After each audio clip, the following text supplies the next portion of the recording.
Om Swastiastu. Salam harmoni. Yang terhormat kepada Bapak Igede Putu Banu Astawa, STMAK, selaku dosen pembimbing utama. Yang terhormat kepada Ibu Sunita Devi, SEMSI, selaku dosen pembimbing pendamping. Yang terhormat kepada Bapak Inyoman Putrayasa, SEMSI, sebagai dosen penelaah. Baik, sebelumnya izinkan saya memperkenalkan diri terlebih dahulu. Perkenalkan, nama saya Ana Agung Mirah Arnita Dewi, NIM 1817051216 dari Program Studi S1 Akuntansi Universitas Pendidikan Ganesha. Baik, di sini saya akan memaparkan proposal penelitian saya yang berjudul Pengaruh Modal Usaha, E-commerce, dan Penerapan Sistem Informasi Akuntansi terhadap keberlanjutan bisnis UMKM di Kecamatan Kerambitan. Adapun 3 pokok bahasan dalam presentasi ini, yang pertama pendahuluan, yang kedua tinjauan pustaka, dan yang ketiga metodologi penelitian. Baik, untuk mempersingkat waktu, langsung ke latar belakang masalah. Usaha mikro, kecil, dan menengah atau yang disebut dengan UMKM merupakan suatu kegiatan usaha yang dapat dilakukan oleh siapapun dan dimanapun. Internet dan berbagai platform daring memfasilitasi bisnis yang memungkinkan UMKM dapat menjangkau konsumen lebih luas dengan biaya promosi dan pemasaran yang sangat murah. UMKM merupakan kumpulan dari berbagai pelaku ekonomi terbesar di perekonomian di Indonesia, serta menjadi faktor pertumbuhan ekonomis pasca krisis ekonomi. Di masa pandemi COVID-19, sektor UMKM masih diminati dan masih menjadi salah satu usaha yang banyak dilakukan di Indonesia. UMKM menjadi kontribusi besar dalam pembangunan nasional dan menjadi peluang kerja yang cukup besar bagi tenaga kerja di Indonesia. Oleh karena itu, dibutuhkan kesadaran kita untuk mengembangkan unit-unit UMKM agar terciptanya kesejahteraan masyarakat. Berdasarkan hasil observasi yang dilakukan penulis ke Dinas Koperasi dan UKM Kabupaten Tabanan, bahwa terjadi penurunan jumlah UMKM dari tahun 2020 ke tahun 2021 pada beberapa kecamatan di Kabupaten Tabanan. Kecamatan yang mengalami penurunan yaitu Kecamatan Penebel, Kediri, Kerambitan, Slemadeg, Slemadeg Timur, dan Slemadeg Barat. Maka faktor yang memicu peningkatan pendapatan UMKM yang menentukan keberlanjutan bisnis perlu diperhatikan. Sektor UMKM disebut sebagai ekonomi kerakyatan dikarenakan hasil dari UMKM merupakan barang-barang yang dibutuhkan untuk kehidupan sehari-hari setiap masyarakat. UMKM di dalam perkembangannya masih dihadapkan pada berbagai masalah, misalnya rendahnya produktivitas UMKM, terbatasnya akses UMKM seperti permodalan, teknologi, informasi, dan pasar, serta tidak kondusifnya iklim usaha bagi UMKM. Berdasarkan pandangan dari teori RBV, Resources Based View, berpendapat bahwa sumber daya yang dimiliki perusahaan jauh lebih penting daripada struktur industri dalam memperoleh dan mempertahankan keunggulan kompetitif. Penelitian ini mengambil populasi UMKM pada Kecamatan Kerambitan karena belum adanya penelitian mengenai keberlanjutan bisnis UMKM. Dari tabel perkembangan jumlah UMKM Kecamatan Kerambitan, dilihat data tahun 2017 sampai tahun 2020 jumlah UMKM mengalami peningkatan setiap tahunnya. Tetapi pada tahun 2021 mengalami penurunan sebanyak 865 UMKM. Sehingga data terakhir tahun 2021 UMKM Kecamatan Kerambitan yaitu sebanyak 2.977 pelaku UMKM.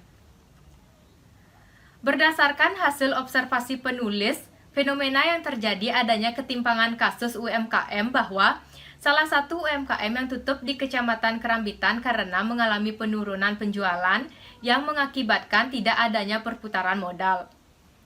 Selain itu, wawancara juga penulis lakukan kepada salah satu pelaku UMKM di Kecamatan Kerambitan bahwa mampu mensuplai produknya ke beberapa hotel besar di Bali dan mengekspor produknya sampai ke negara lain. Tentunya UMKM ini mampu menggunakan e-commerce.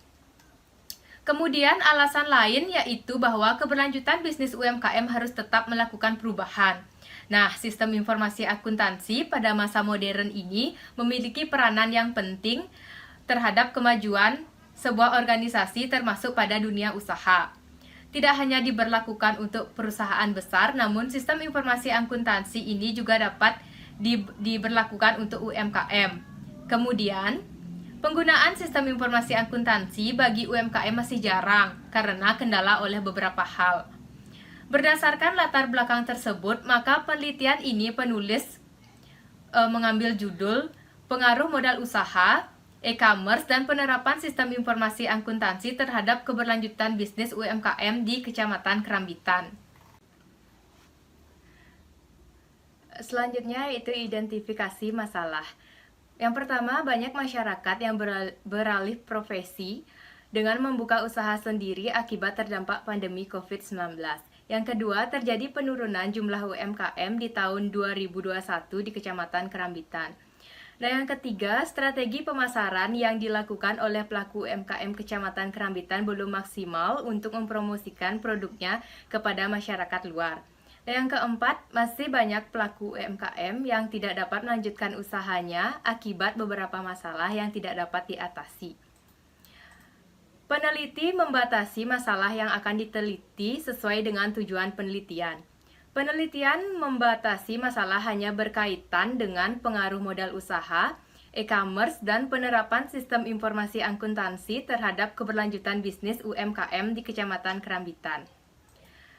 Adapun rumusan masalah dalam penelitian ini, yang pertama, apakah modal usaha berpengaruh terhadap keberlanjutan bisnis UMKM di Kecamatan Kerambitan?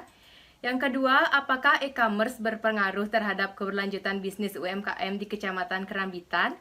Dan yang ketiga, apakah penerapan sistem informasi akuntansi berpengaruh terhadap keberlanjutan bisnis UMKM di Kecamatan Kerambitan? Selanjutnya, adapun tujuan penelitian. Yang pertama, untuk mengetahui pengaruh modal usaha terhadap keberlanjutan bisnis UMKM di Kecamatan Kerambitan. Yang kedua, untuk mengetahui pengaruh e-commerce terhadap keberlanjutan bisnis UMKM di Kecamatan Kerambitan. Dan yang ketiga, untuk mengetahui pengaruh penerapan sistem informasi akuntansi terhadap keberlanjutan bisnis UMKM di Kecamatan Kerambitan. Adapun manfaat hasil penelitian. Secara teoritis, penelitian ini diharapkan dapat memberikan tambahan informasi untuk mengembangkan ilmu pengetahuan.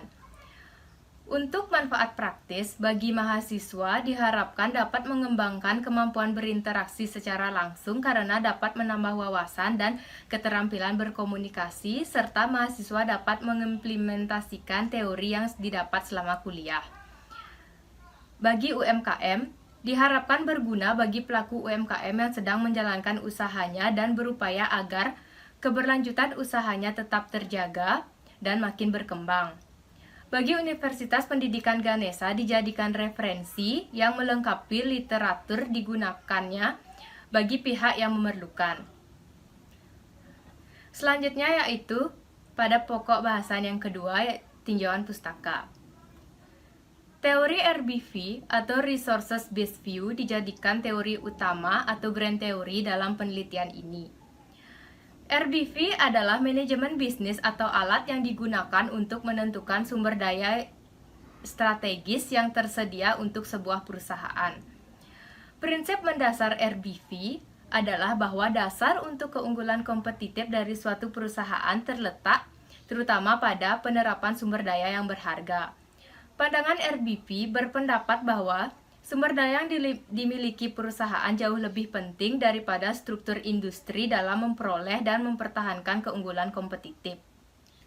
Hubungan antara teori RBV dengan keberlanjutan bisnis yaitu bahwa suatu usaha yang memiliki sumber daya dapat menjadikan usaha tersebut memiliki keunggulan bersaing, di mana teori ini menunjukkan segala sumber daya yang dimiliki untuk suatu perusahaan yang dapat memberikan keunggulan.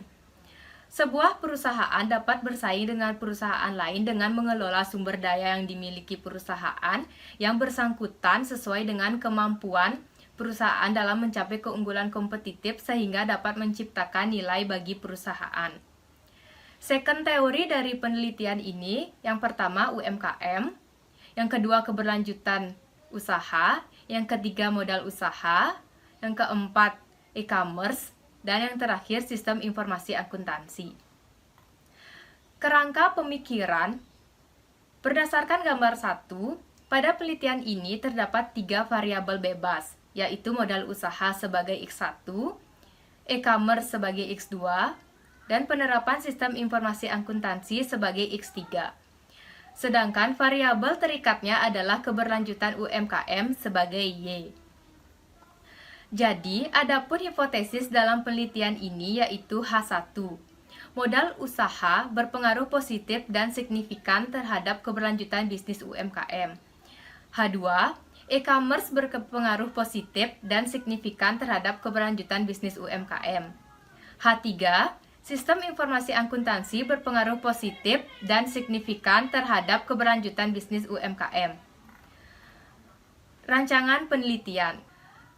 Adapun rancangan penelitian bahwa judul dilatar belakangi oleh berbagai masalah sehingga dibuatkan rumusan masalah, tujuan, dan manfaat yang diharapkan.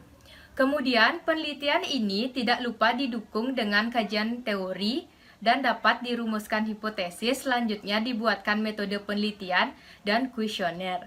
Kemudian diuji oleh uji kualitas data, uji asumsi klasik, dan uji hipotesis. Barulah dapat hasil penelitian dan hasil pembahasan. Kemudian terakhir dapat ditarik kesimpulan. Selanjutnya pada pokok bahasan yang ketiga, metodologi penelitian. Jenis data yang digunakan dalam penelitian ini merupakan jenis data kuantitatif. Data kuantitatif adalah data yang berbentuk angka. Sumber data dalam penelitian ini adalah data primer, yaitu jawaban dari kuesioner yang diisi oleh sampel.